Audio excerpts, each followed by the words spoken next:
Yo creo que la publicación más que todo respondió a una especie de mensaje. Una especie de chantaje. Como quien dice, tienes que ser más dócil. tienes que someterte. Panamá, julio de 1996.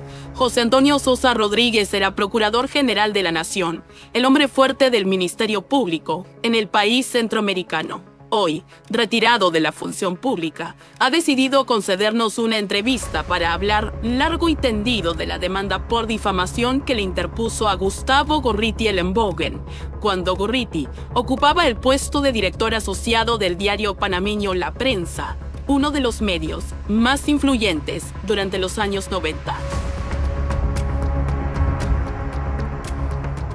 La gran sorpresa para mí fue un día que yo abro el periódico La Prensa y dos planas de las primeras páginas, dos planas completas, eran dedicadas a mí con un gran titular que decía Sosa versus Sosa. Ocupó las portadas como el protagonista de un supuesto escándalo de corrupción que, de acuerdo a su palabra, resultó no ser así. Su testimonio, así como el de algunos periodistas panameños, cobran vital importancia, pues revelan la influencia que Gustavo Gorriti intentó tener en el Ministerio Público panameño, tal como viene sucediendo hoy, 28 años después, en el Ministerio Público de Perú. Como dicen, árbol que crece torcido nunca su tronco endereza. Digo, ese señor no va a cambiar. Tras la revelación del testimonio de Jaime Villanueva, ex asesor de la suspendida fiscal de la Nación Patricia Benavides, sobre la forma como Gustavo Gorriti habría direccionado investigaciones medulares en el Ministerio Público, con la ayuda de sus fiscales favoritos para cercar al expresidente Alan García o coordinar con José Domingo Pérez el caso Cócteles que involucra a Keiko Fujimori. No cabe duda que se debe investigar si estamos frente a un operador político del sector justicia con intereses muy particulares y que tuvo sus inicios hace casi 3 décadas en Panamá.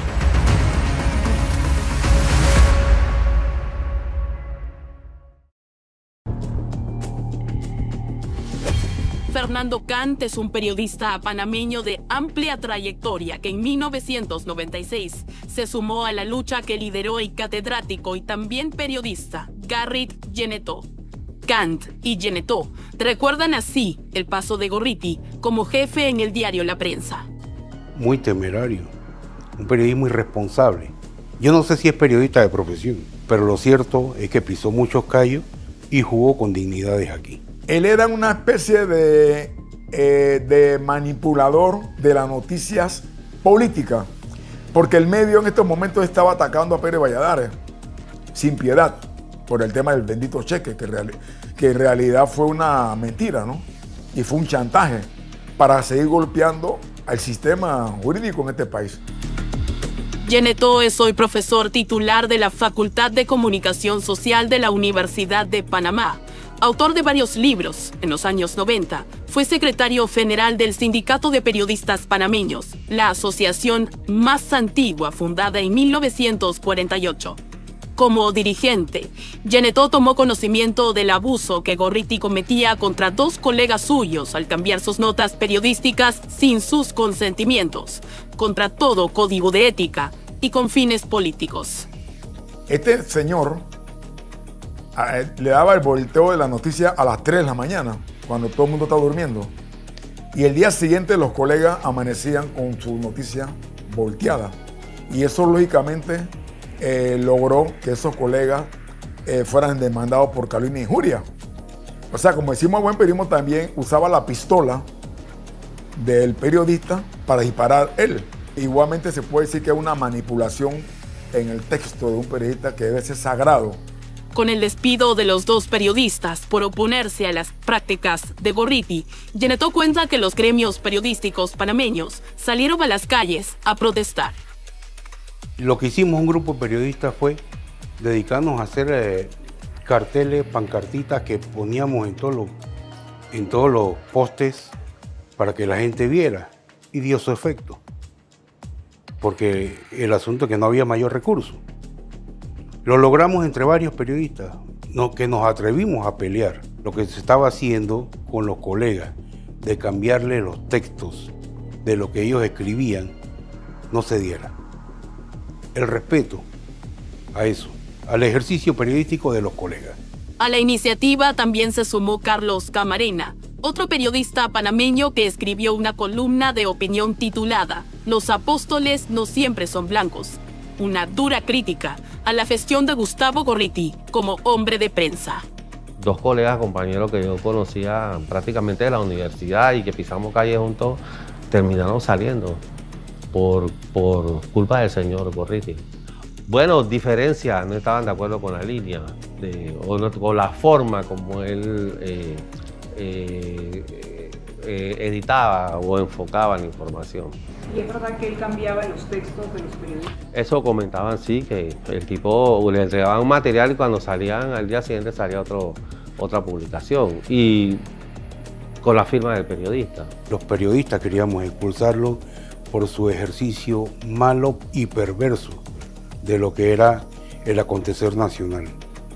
Él salió huyendo porque había pisado callos políticos, porque le venían con una serie de demandas que lo iban a poner en la picota, lógicamente, y de ahí a la cárcel. Una de las demandas por difamación a las que se refiere Fernando es la que interpuso el ex procurador general de la Nación, José Antonio Sosa Rodríguez.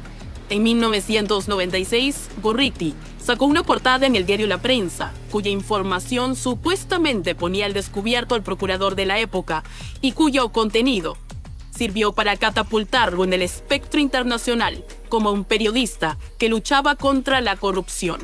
Pero, ¿fue realmente así? Sosa Rodríguez es dueño de esa otra parte de la historia que también merece ser escuchada.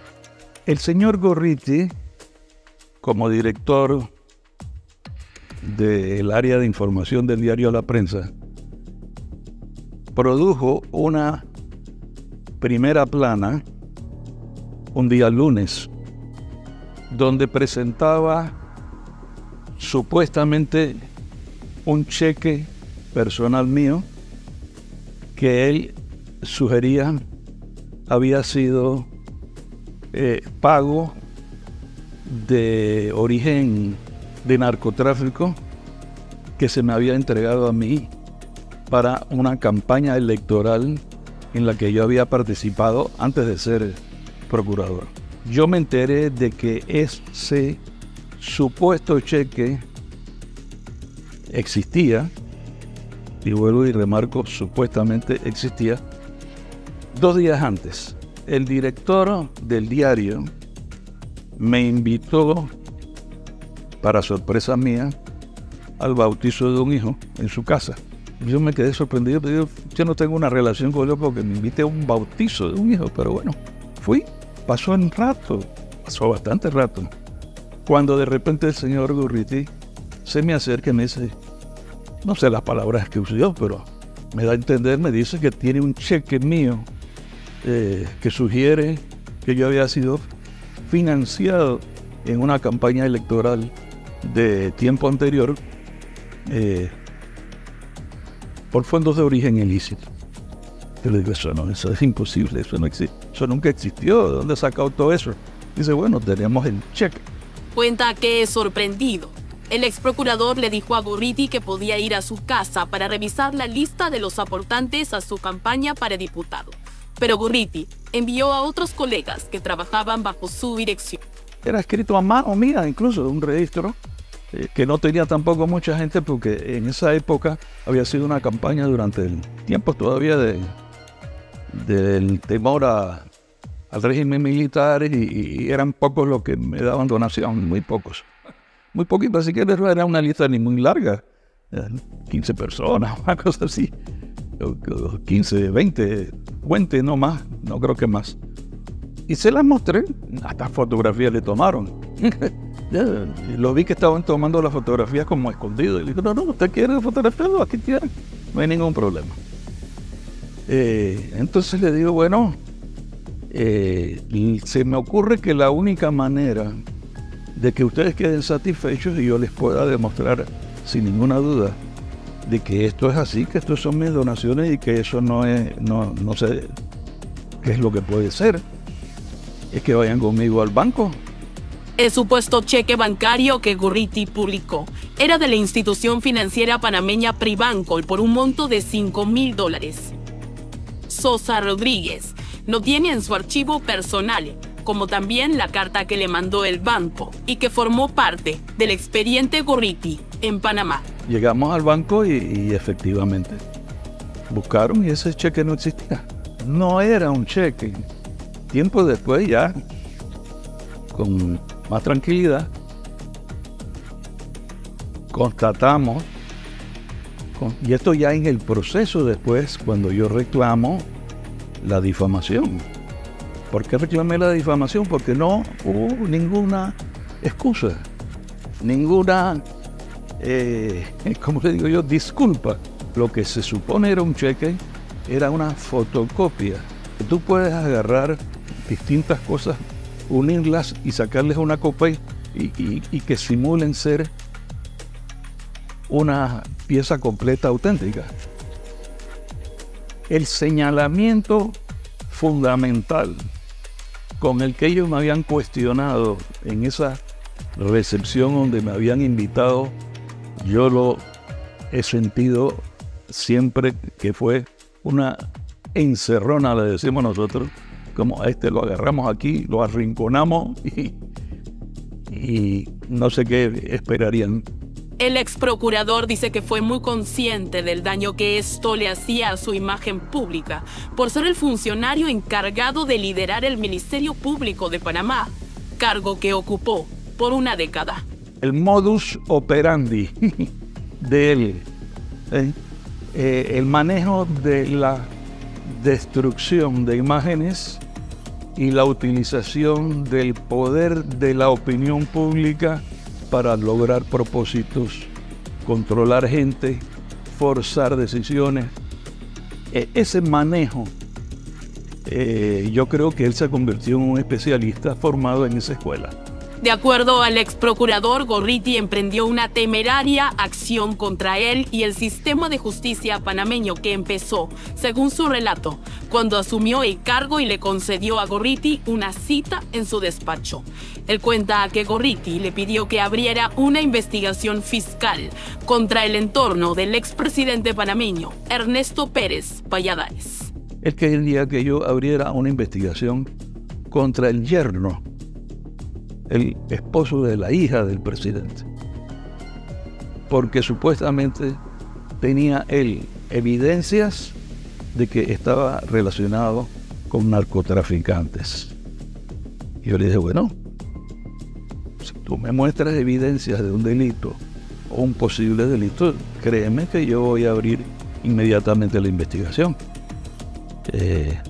Pero tienes que presentármela, yo no puedo abrir causas penales contra cualquier ciudadano simplemente porque alguien diga que está cometiendo algo indebido. ¿Y se las presentó? Jamás, jamás, jamás. Y varias veces le insistí y varias veces prácticamente acudía a que yo tenía que responder a su palabra, o sea, que él era una persona seria o lo que fuere, o era un periodista experimentado, lo que fuere, pero que yo tenía que actuar. El proceso por difamación no siguió su curso, pues a pesar que Gorriti contaba con 2 impedimentos de salida de Panamá por esta razón, logró abandonar el país con ayuda de una resolución que le fue favorable. El apoyo internacional que recibió Gorriti yo lo puedo analizar de la siguiente manera. Reporteros Sin Fronteras, que es muy conocido, y medios importantes como la BBC de Londres y las agencias noticiosas, que en esos momentos todavía estaban en su momento. Ya prácticamente las agencias no funcionan por el tema de la tecnología.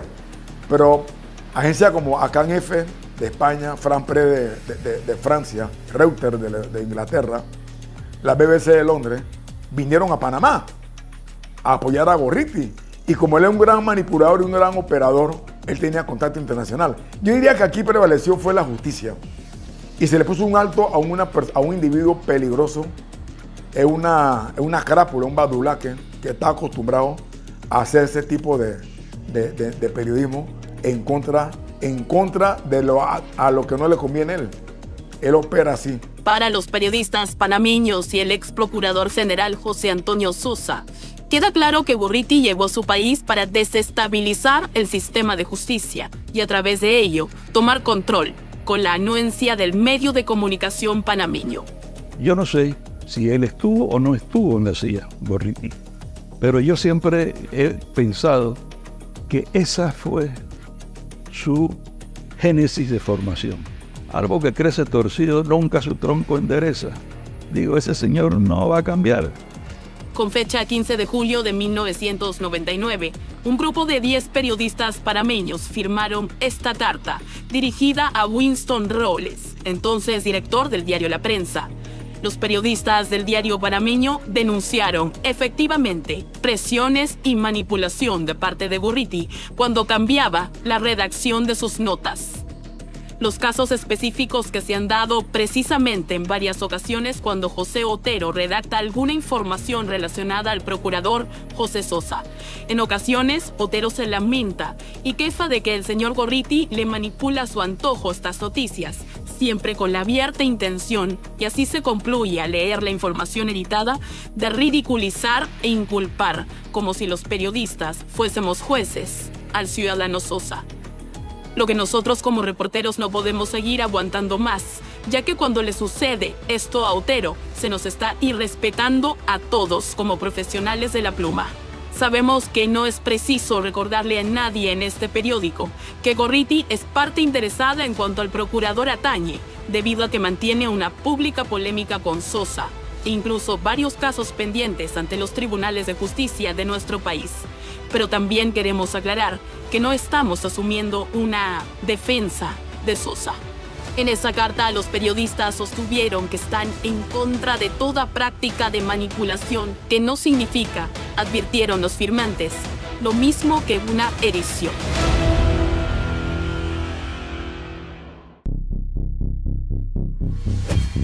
Tras su salida de Panamá y ya establecido en Lima, Gurriti ocupó un lugar preponderante en la campaña de Alejandro Toledo, hoy encarcelado de forma preventiva y para quien la Fiscalía pide 22 años de condena por presuntamente haber recibido $30 millones como soborno de parte de Odebrecht.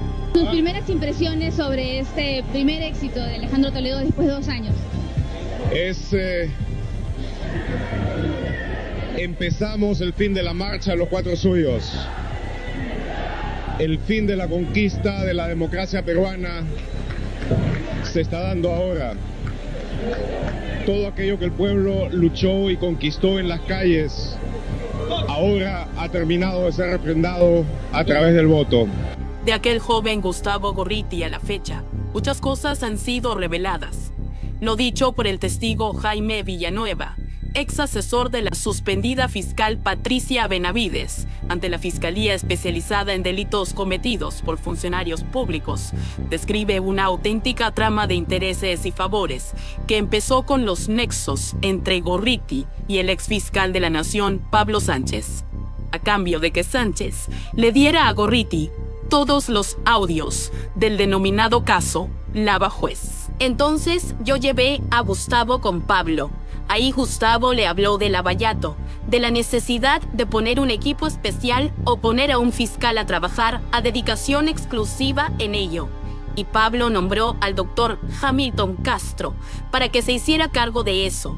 Creo que hubo 1 o 2 reuniones que Hamilton se reunió con Gustavo, y cuando se percató que Gustavo quería dirigir la investigación, Hamilton le dio cuenta de ello a Pablo Sánchez y le dijo que ya no se iba a reunir más con él, que iba a seguir por su cuenta. En la página 22 del testimonio de Villanueva, él también da detalles de lo que habría sido la estrategia del fiscal Rafael Vela para no ser sacado de la coordinación del equipo especial, Lavallato. La doctora Zoraida lo quería sacar de la coordinación y en ese contexto yo coordiné con Rafael y le dije, filtra lo de Vizcarra. Y ahí entiendo que se hicieron unas coordinaciones en el Congreso que llevaron a la vacancia. Ha sido aprobada la resolución que declara la vacancia de la Presidencia de la República por la causal prevista en el inciso segundo del artículo 113 de la Constitución Política del Perú. Me acuerdo también que Rafael Vela me comentó que en esa época lo que pasaba era que todos los medios caviares que lo apoyaban, como se trataba de Vizcarra, no lo estaban apoyando, lo habían dejado. Entonces yo le dije, anda, habla con Gustavo Gorriti. Y él me comentó que fue a hablar con él. Y literal me dijo, Jaimito, he hablado con Gustavo y le he cobrado lo de Alan García.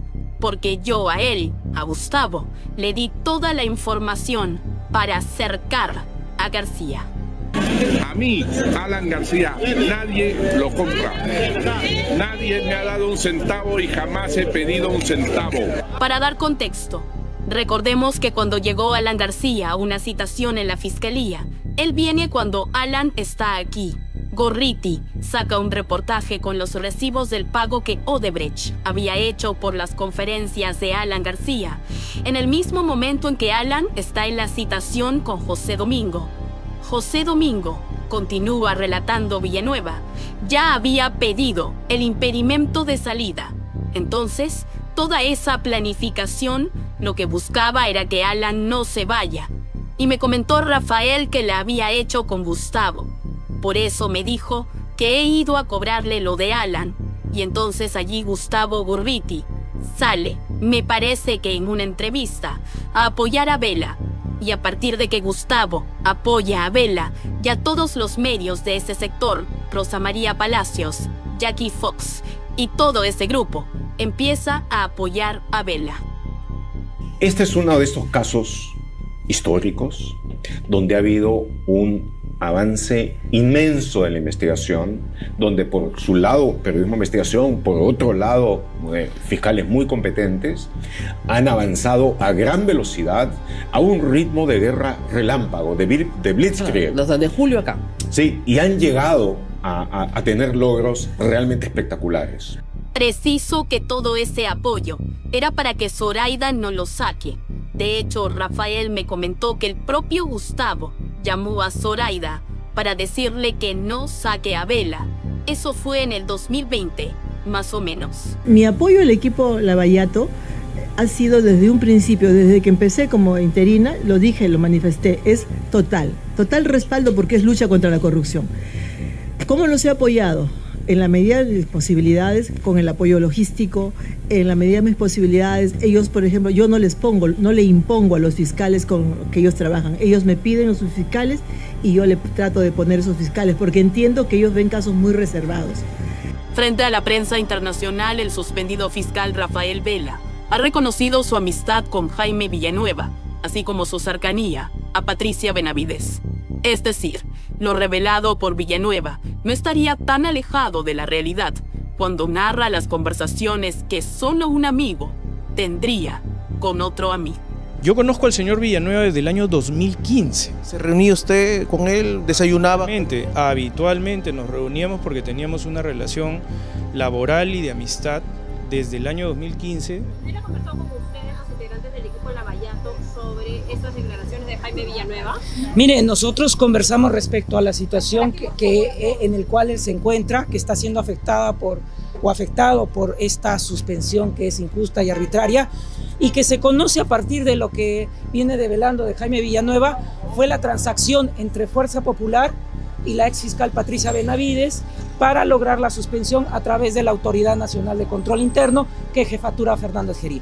También hemos conocido a través de la declaración de Jaime Villanueva que tiene vínculos con el partido aprista, en especial con quien se conoce como el africano, es decir, con la persona de Hernán Garrido Leca. El fiscal José Domingo Pérez actúa con un sesgo muy conveniente, pues solo valida una parte de la declaración de Jaime Villanueva, pero olvida esa otra parte en la que aparecen mencionados él, Rafael Vela, Pablo Sánchez y su relación con Gustavo Gorriti en el direccionamiento de investigaciones que deberían ser imparciales. Cuando José Domingo Pérez dice que solamente hay que dirigir la atención a 1, 2, 3 puntos de un universo en el cual existen muchos más de los que él está viendo. Entonces, esto lo único que te indica es que él no quiere conocer la verdad. Él solamente quiere llegar a establecer determinados hechos de manera inconexa del resto de la verdad. Cuando tú tienes una parte de la verdad, no es la verdad en su total dimensión, es una porción de la verdad. Pero esa porción, peor aún en el caso de Domingo Pérez, que la filtra a su jefe Gorriti para que se maquille, manipule y utilice como arma de persecución, eso no constituye el trabajo fiscal. A tal punto que hace una cerrada defensa de Gorriti, algo que, viniendo de un fiscal en funciones, resulta por lo menos curioso. Y no se olvide también contra el periodista Gustavo Gorriti, porque también acá se ha implicado a la prensa, a la actuación de la prensa independiente, a la actuación de la prensa que investiga la corrupción, que investiga el poder, que investiga el narcotráfico, que investiga la criminalidad organizada. Esa es la investigación que se está iniciando a partir de que el fiscal Reinaldo Avia decide preguntar aspectos que no eran relacionados a la investigación contra la fiscal Patricia Benavides. No es normal que un fiscal, ni un juez, y en general ningún funcionario público realice una declaración apologética en favor de determinada persona, sobre todo de un periodista, porque cuando se toma al periodista como una suerte de personificación de lo que implica la libertad de expresión, el abanderado de la lucha anticorrupción, el non plus ultra de la investigación, se está cargando hacia esa persona todo un conjunto de valores que en realidad están distribuidos en una serie de personas, sino que además deja entrever los profundos lazos y nexos de unión que existe entre el fiscal José Domingo Pérez y el operador político que se disfraza de periodista para realizar su trabajo político, Gustavo Gorriti. Yo como mido a un fiscal, ¿cuántos casos has llevado a juicio y has ganado? Entonces, si hacemos una retrospectiva del equipo de Lavallato, tendríamos que llegar a la conclusión que no son exitosos, ni siquiera son medianamente exitosos, ni siquiera podemos decir que son poco exitosos, son un absoluto fracaso, no tienen un solo caso condenado. Cuando en toda la región, todos los países en donde han habido procesos vinculados al tema Lavallato, ya todos tienen condenas firmes, quieren convertirse en estrellas. Están haciendo no justicia, sino ideología, y eso es peligroso. Como se ha conocido, Villanueva mencionó que le propuso al ex fiscal de la Nación, Pablo Sánchez, que incorpore a José Domingo Pérez al equipo especial Lavallato, pero sin que Pérez pierda un bono que recibía como fiscal anticorrupción.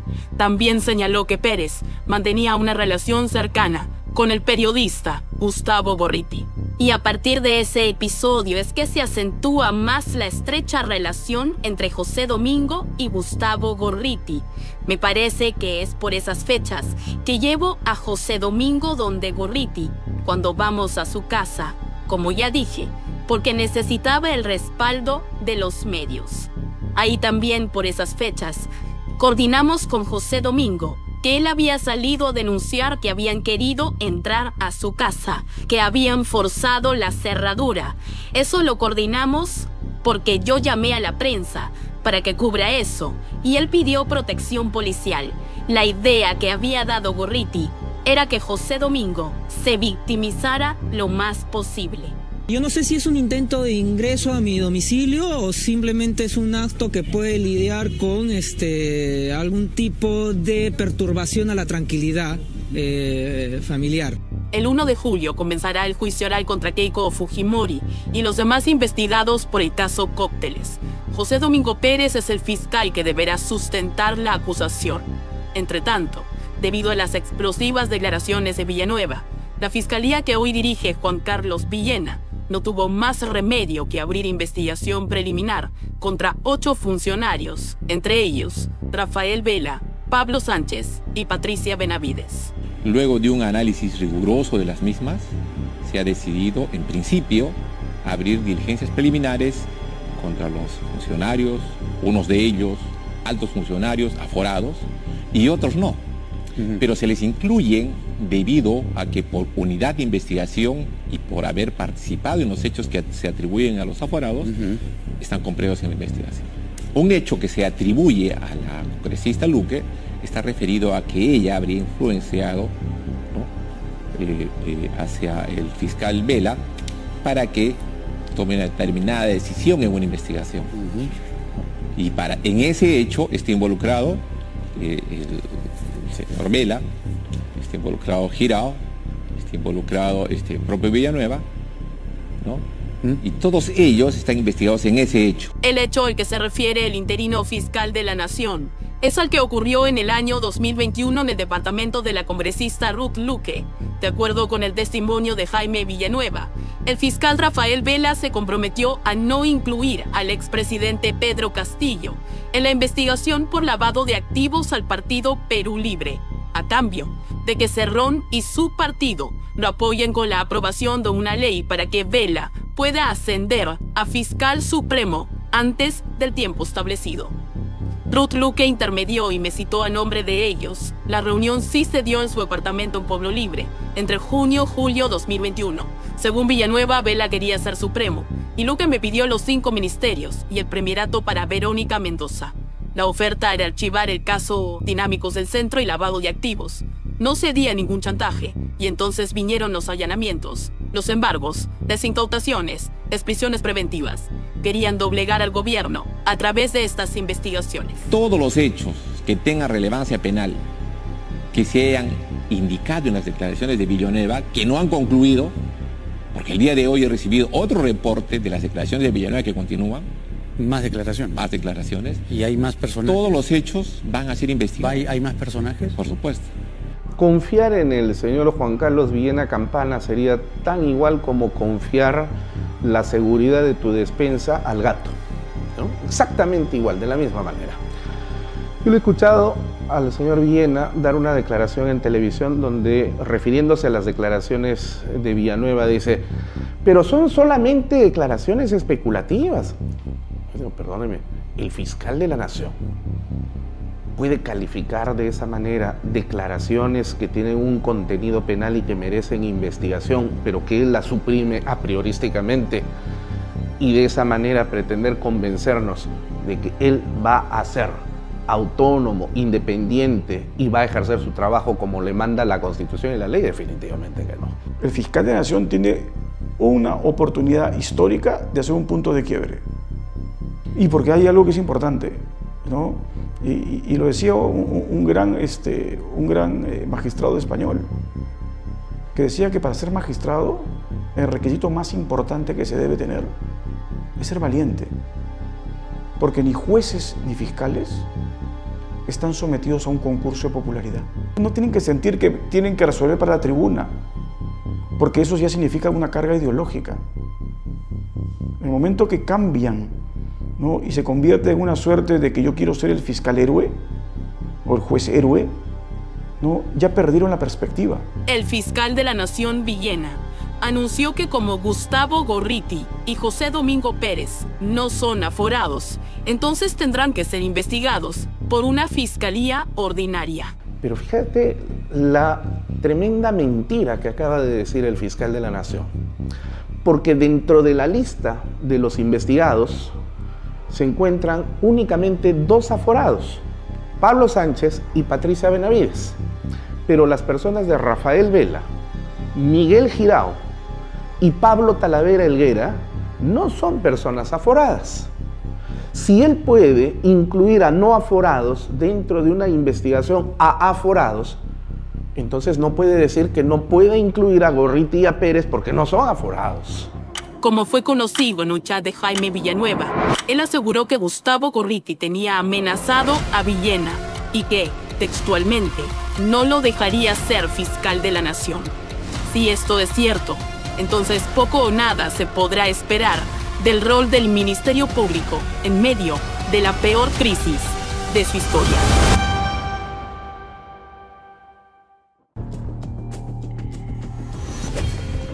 A estas alturas de la historia vale preguntarse, ¿cuándo comenzó el descrédito de la Fiscalía? El relato que cuenta Villanueva se remonta a sus épocas como secretario general y gerente de la Escuela del Ministerio Público. Villanueva trabajó con el ex fiscal de la Nación, Pablo Sánchez. Quizá por esta razón, conoce muy bien las entrañas de una de las instituciones más poderosas del país. Gustavo venía bastante seguido a hablar con Pablo Sánchez. De hecho, Gustavo intercedió y hasta exigió que se contrate al fiscal Lenz. Después, en el 2017, José Domingo siempre venía a verme un poco para estar al tanto de las investigaciones y vino a verme un día antes del allanamiento a Fuerza Popular, porque yo le decía que lo había propuesto y habiendo pasado muchos meses, no pasaba nada y al día siguiente hubo el allanamiento. Villanueva ha contado que luego del allanamiento, Pablo Sánchez visitó al director del diario La República, Chicho Mume, y a los directores del Comercio y Canal N para decirles que él no tenía nada que ver con el operativo encabezado por Domingo Pérez, quien ante su requerimiento se habría negado a brindar una conferencia de prensa deslindando al entonces fiscal de la Nación. Las historias que cuenta Villanueva definitivamente tienen un correlato con la realidad. La labor del investigador desde la perspectiva fiscal es corroborar esa narración de hechos. Si esto es cierto, ¿por qué Pablo Sánchez se paseó por los medios de comunicación para marcar distancia del accionar de Pérez? ¿Y por qué Gustavo Gorriti lo visitaba tanto cuando él estaba al frente del Ministerio Público? Quizá la respuesta esté en este video del año 2018. Aquel día el fiscal Rodrigo Rurush, adjunto en el despacho de la doctora Nora Córdoba, llegó hasta las oficinas de IDL, la ONG de Gustavo Gorriti. Un día antes, IDL había publicado 2 audios que daban a conocer presuntas negociaciones entre jueces y miembros del desaparecido Consejo Nacional de la Magistratura. Rurush llegó para realizar una diligencia de exhibición de documentos y de forma paralela se llevaron a cabo otras actuaciones fiscales.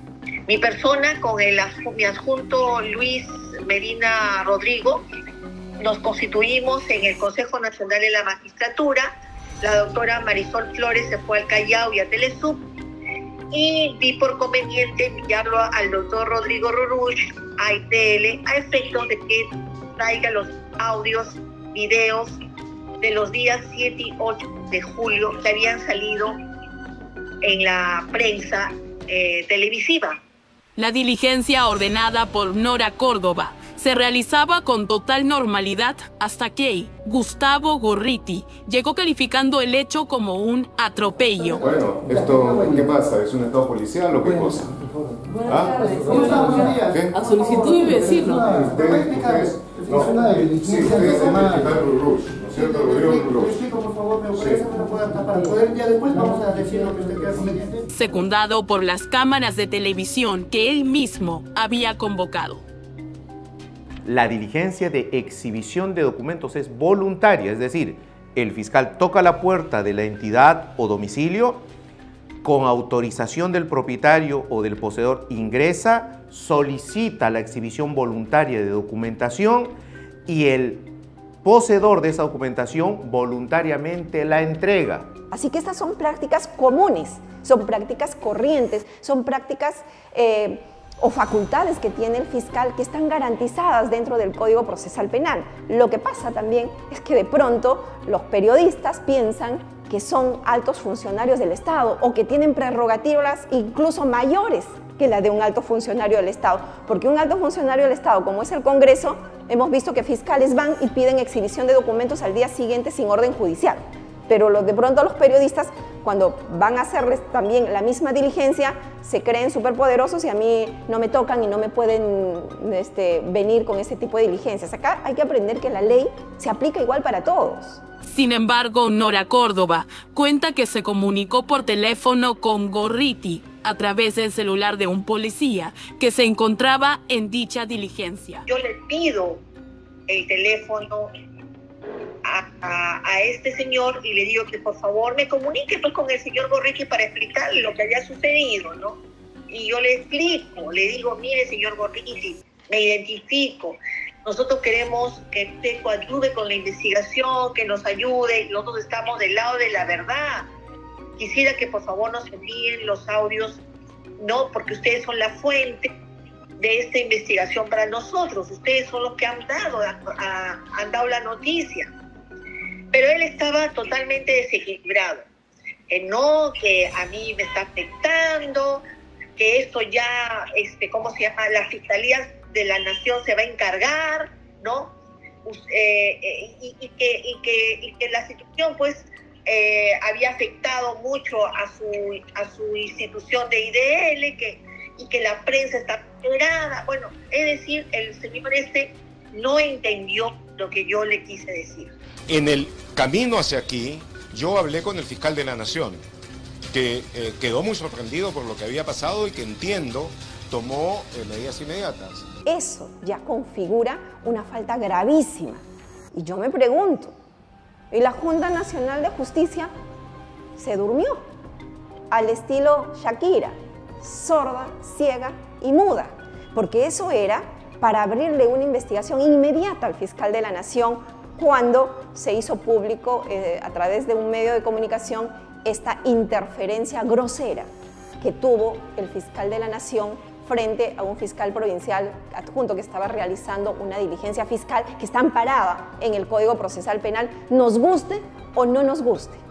El propio Pablo Sánchez reconoció haberse comunicado con el fiscal Rush a pedido de Gorriti, porque según él se estaba llevando a cabo una diligencia irregular, nada más alejado de la realidad.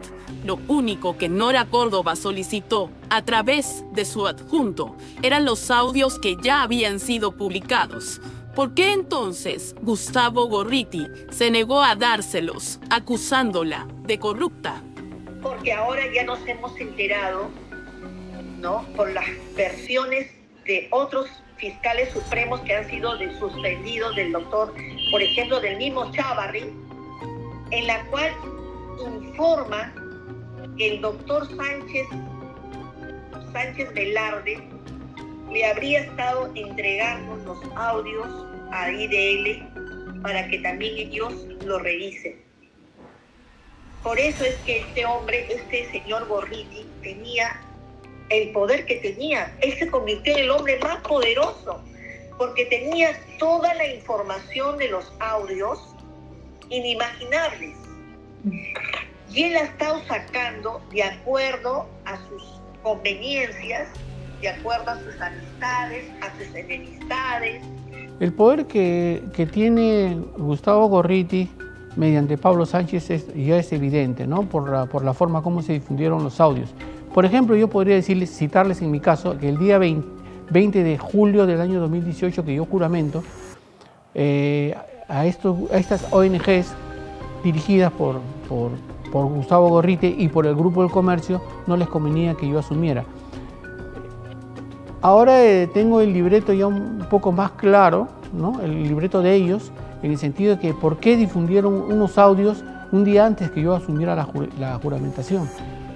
Unos audios que no implican nada irregular, nada de que podría llamar la atención. Solamente era hacer saber que yo era amigo de César Inostroza, que ya venía siendo cuestionado por su actuación con responsabilidad o no, no sé, no desconozco, con el caso de los cuellos blancos.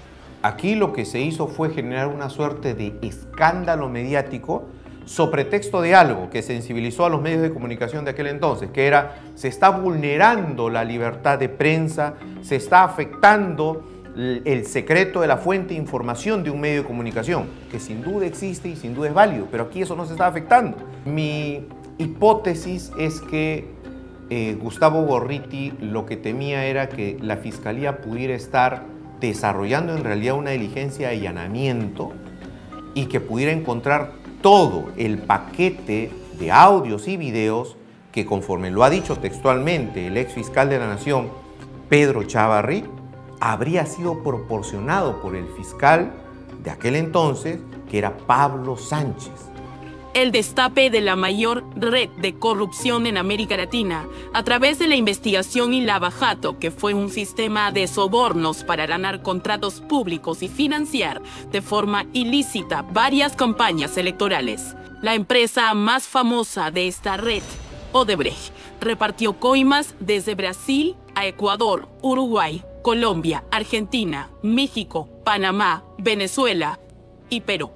Con las consecuencias que ya conocemos, Jorge Barata y Marcelo Odebrecht informaron que no declararán en el juicio por lavado de activos contra el expresidente Ollanta Humala y Nadine Heredia, tras la validación de la prueba de los servidores que contenían información de los sobornos, establecido así por un tribunal de Brasil. Los fiscales peruanos favoritos de Gorriti quedaron en medio de una polémica sin retorno. ¿Qué es lo que han logrado hasta el momento en beneficio del Perú? Tú no puedes transar con el ladrón que te ha robado la cosa. Tú no puedes llegar a un acuerdo con una persona que te ha robado tu automóvil, llegar a un acuerdo con él. Eso no se puede hacer. Y eso me pareció a mí nefasto. Y primero, y segundo, secreto. Eso no se puede tampoco aceptar. Porque hasta ahora no lo sabemos qué cosa se ha llegado, qué acuerdo se ha llegado. Y no solamente eso, sino que ese acuerdo significó el perdón total y devolución de dinero. O sea, es un acuerdo muy generoso. Yo diría que entreguista, ya no generoso, entreguista. Y eso es culpa de los fiscales, de los procuradores, del gobierno de turno y de mucha prensa que lo apoyó este acuerdo, para conocer los codinomes. No hubo multas. El Perú no colocó ninguna multa a Odebrecht. Se fueron sin pagar las multas y se fueron llevándose más dinero del que se comprometieron a pagar como indemnización, que van a pagar 600 millones en 15 años. Bueno, se llevaron 3.000 al día siguiente. Eso es inaceptable, porque por lo menos lo que haría cualquier persona con sentido común es, si te voy a devolver 3.000 y me den 600, hagamos una compensación. Ni eso se quiso hacer. Ni eso se quiso hacer. Y se le permitió a Odebrecht y a todos los funcionarios llevarse sus automóviles, sus propiedades, venderlas, sus CTS, sus AFPs y sus cachorros. Todo se lo llevaron. El excongresista Víctor Andrés García Belaúnde fue uno de los primeros en criticar el acuerdo de colaboración firmado con Odebrecht, señalando que los fiscales del equipo especial, Rafael Vela y José Domingo Pérez, eran pro empresa. A 5 años de que Susana Villarán haya admitido que recibió millonarias coimas de parte de Odebrecht y OAS, la exalcaldesa aún no ha sido sentenciada. Es más, su juicio recién comenzaría en el año 2025. Este es el caso más sólido que tiene el Ministerio Público. Sin embargo, tanto tiempo después, la inacción de la Fiscalía nos lleva a pensar qué favor político se estaría pagando para no procesarla. Susana Villarán fue fundadora de IDL, la ONG de Gustavo Gorriti, y ya sabemos que don Gustavo ha tenido un trato más que preferente en la Fiscalía de la Nación. O sea, cada sol o cada peaje que se paga en la Ruta de Lima, un porcentaje va a Odebrecht. Permitimos que sigan robando, permitimos que sigan lucrando con lo robado. Eso es inaceptable en cualquier país del mundo.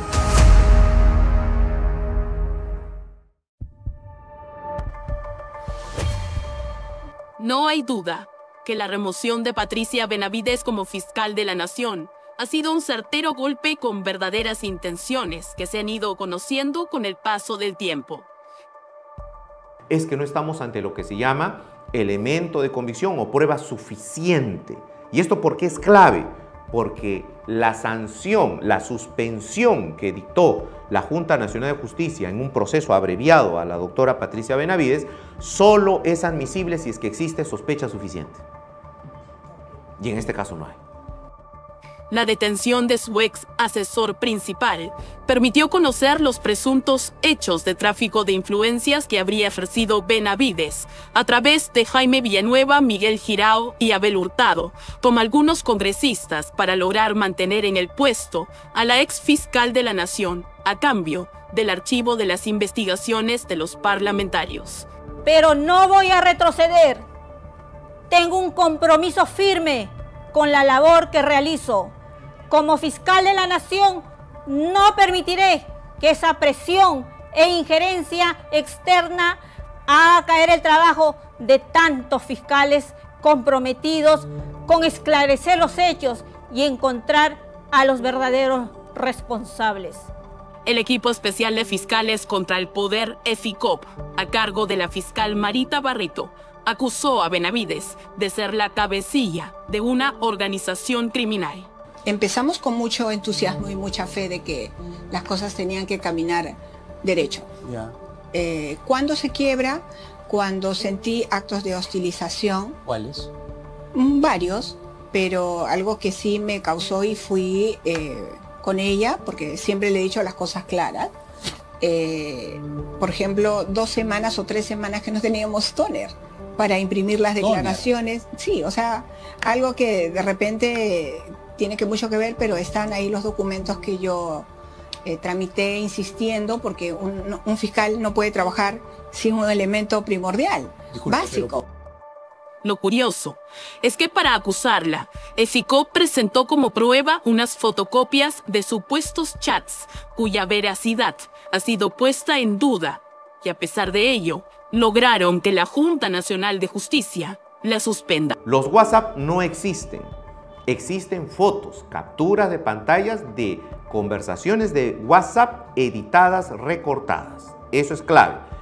¿Y por qué es importante precisar esto? Porque normalmente cuando a la fiscalía llega alguien diciendo tengo esta conversación de WhatsApp, lo lógico, y el procedimiento y el protocolo lo dice así, es que ese alguien que ofrece esa conversación entregue su celular para hacer una diligencia de extracción, copia espejo, código hash, y pueda perennizar la conversación íntegra de la fuente original y sin edición. Ahí la Junta está evidenciando su comportamiento ideológico. En el sistema jurídico hay un apotegma que repetimos desde que estamos en el primer ciclo. A igual razón, igual derecho. Si mi razón para suspender a Patricia Benavides fue la versión de Villanueva, a todos los demás involucrados tendría que suspenderlos igual. Pero esto no ocurre. La vara con la que se mide a unos no es la misma con la que se mide a otros. Por ejemplo, Jaime Villanueva también ha contado que la periodista que trabaja con Gustavo Gorriti, Romina Mela, tenía un escritorio al lado del fiscal José Domingo Pérez. Grande fue nuestra sorpresa al venir y ver instalada en un escritorio que estaba reservado para las asistentes en función fiscal a la periodista Romina Mela de IDL, que estaba revisando carpetas fiscales y escribiendo en una computadora. Contó. Relato grave que la periodista no ha sido capaz de desmentir. La imputación de Villanueva es que tú tenías un escritorio asignado al lado de José Domingo Pérez y que tú revisabas carpetas fiscales, que él te ha visto. Mira, ¿qué le contestas a eso? Yo no voy a comentar, no voy a comentar sobre fuentes. Los periodistas y un periodista de investigación que se respeta y hace su trabajo con diligencia y con responsabilidad, tiene que hablar con muchas personas, tiene que consultar con muchas fuentes para poder hacer su trabajo. Yo no voy a comentar sobre eso porque no corresponde, no es serio que un periodista de investigación lo haga. Lo que la periodista Mela no dice es que una cosa es tener fuentes y no revelarlas, y otra muy distinta, coludirse como unos fiscales para romper la reserva de la investigación, sobre pretexto de que tu jefe tenga acceso y pueda teledirigir las investigaciones a su antojo, como lo ha narrado Villanueva. Un hecho grave que merece ser investigado. Yo lo contacté a Rafael Vela con Gustavo Gorriti De hecho, fuimos en 2 o 3 oportunidades a IDL, que está en San Isidro, en la avenida Pardo y Aliada. Una vez fuimos a la casa de Gorriti, que está en el distrito de Miraflores. Gustavo era básicamente el que diseñaba la estrategia de investigación. Era el que decía a quiénes se tenía que investigar, qué tenían que preguntar, dónde conseguir la información. Estamos hablando de fines de 2017 o inicios del 2018. Que lo que dice Villanueva finalmente es corroborado y que estamos hablando de la existencia de una estructura criminal que lo buscaba era copar el Ministerio Público, colocar a determinados personajes, pasar por alto los procedimientos formales, es obvio que estamos ante una organización criminal. Y el solo hecho de confabularse para ello ya por sí mismo es un delito autónomo. Pero a eso le agregas, ¿no es cierto?, usurpación de funciones, omisión de funciones, le agregas encubrimiento, porque los fiscales ahí han cometido encubrimiento, perseguir a unos y no perseguir a otros. El periodista puede ser claramente uno de los líderes de una organización criminal, según lo que dice Villanueva. Carlos Rivera Paz es actualmente coordinador y abogado del área legal de IDL, mano derecha de Gustavo Gorriti por más de 30 años y autodenominado defensor de derechos humanos. La pregunta es, ¿qué derechos humanos? En el año 2021 se conoció que Rivera era abogado de un presunto violador, acusado por su propia hijastra de solo 10 años de haber abusado de ella. El diligente abogado Rivera interpuso un recurso de tutela de derechos para invalidar el testimonio de la niña. ¿Cómo es que el escudero de Gorriti pasó de ser un supuesto defensor de los más vulnerables a abogado de acusados de violación, siempre con un doble discurso para la Cámara? Lo que hay que reconocer es de que en el caso de Perú hay una sociedad que en buena cuenta está enferma. Los delitos sexuales en el Perú significan están en el segundo lugar solamente detrás de los delitos patrimoniales. Hay un grave problema. Durante 3 meses, entre el 2 de noviembre del año 2023 y el 1 de febrero del 2024, el abogado Rodrigo Sebastián Rivera Larco, hijo de Carlos Rivera, trabajó en el Ministerio Público, exactamente en la Fiscalía Especializada en Derechos Humanos e Interculturalidad, como asistente en función fiscal, gracias a la convocatoria CAS 132-2023. ¿Acaso una simple coincidencia? Justo ahora que se ha develado todo el entramado que tiene a varios en la mira.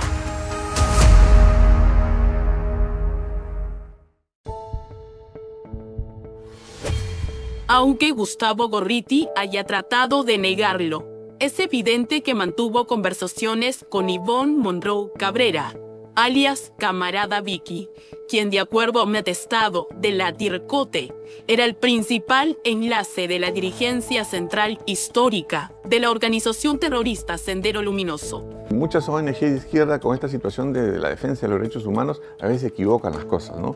O inclusive propugnan esta situación de conflicto armado interno, de guerra interna, ¿no? Y eso favorece a Sendero Luminoso.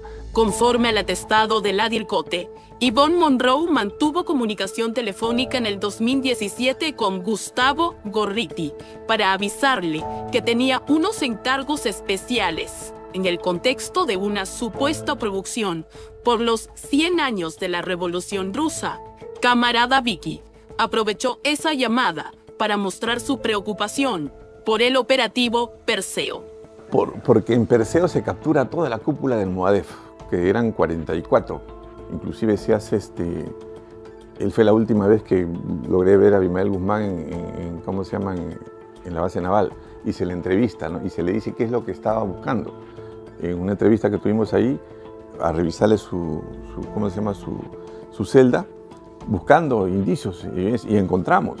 En Perseo se encuentran indicios, se encuentra especialmente dentro de los textos, libros que tenía, se encuentra escritos a manuscrito, que, digamos, seguían con esta situación de continuar la lucha armada, ¿no? Según este atestado de la DIRCOTE, mantuvo conversación con el señor Gustavo Gorriti. Es amigo mío desde la infancia. ¿Desde la infancia, su amigo? Claro, hay una amistad, no es Él es como fue alguna vez, no sé, pues Jorge Flores Torres, el ministro de Alan García, general, amigo de mi casa. ¿Qué tan cercanos son? ¿Bastante cercanos hasta ahora? Amigos nada más. Cercanos no, porque nunca he ido yo a su casa, nunca he ido a mi casa. Pero se han mantenido conversaciones telefónicas. Sí, he llamado a veces para... ¿Y de qué hablaba con el señor Gorrotti? Pero eso es privado, hija. ¿Qué voy a hablar? ¿También él es de Sendero? ¿El señor Gorrotti? No, usted, señora, porque ¿Pero qué tiene que ver que yo hable con Gustavo Gorriti? Como ya sabemos, Gorriti tuvo un papel estelar en el gobierno de Alejandro Toledo, y fue precisamente en ese gobierno que la senderista Monroe, que había sido sentenciada a 20 años por acciones terroristas, fue indultada. Pero una cosa es el Movadef. Claro. Ok. A ver. El Movadef. El Movadef es un brazo de Sendero Luminoso. Es un movimiento. No, o sea, como las... Es lo mismo. No, el otro es un partido, hija. ¿Y usted de cuál está afiliado? Ninguno. Ninguno. No tengo filiación. ¿A ninguno? O sea, si me dicen, Ivonne, tú has matado, Ivonne, tú eres el Correa de transmisión, que tú eres... ¿Por qué he llevado comida? La senderista indultada fue vista en el 2018, gozando de su libertad en el demolido mausoleo para terroristas que se había construido en Comas. Camarada Vicky había asistido al funeral de otro terrorista. No es la primera vez que el director de IDL es cercano a terroristas que, si bien fueron indultados, no así hallados inocentes. Gerardo Saravia López de Castilla fue condenado a 12 años de cárcel, beneficiado con un indulto humanitario. Hoy es editor general de la revista IDL. Saravia fue hallado culpable, entre otras cosas, por colaborar con el paro armado de Sendero Luminoso. En su mejor momento, entre comillas, fueron 11.000 los terroristas que estaban en los penales. Ahora no hay más de 200, no hay más de 300. ¿Dónde está el resto? Yo creo que tiene que haber una conciencia social de poner candados y ver dónde están esas personas, qué están haciendo, a qué se dedican. Porque ellos fueron los que siempre han, digamos, no tenido ningún reparo con la vida de las personas. ¿Por qué será que a Gustavo Gorriti no le incomoda tener una amistad o trabajar con terroristas indultados, al igual como con todo lo revelado por Jaime Villanueva sobre la forma como Gorriti habría manejado el Ministerio Público a través de 3 fiscales? Tampoco se han investigado hasta el día de hoy los vínculos con personajes como Camarada Vicky. El director de IDL tiene mucho que explicar, pues nada debería quedar bajo un halo de sospecha, sobre todo si se le acusa de ser el más grande operador político de los últimos tiempos.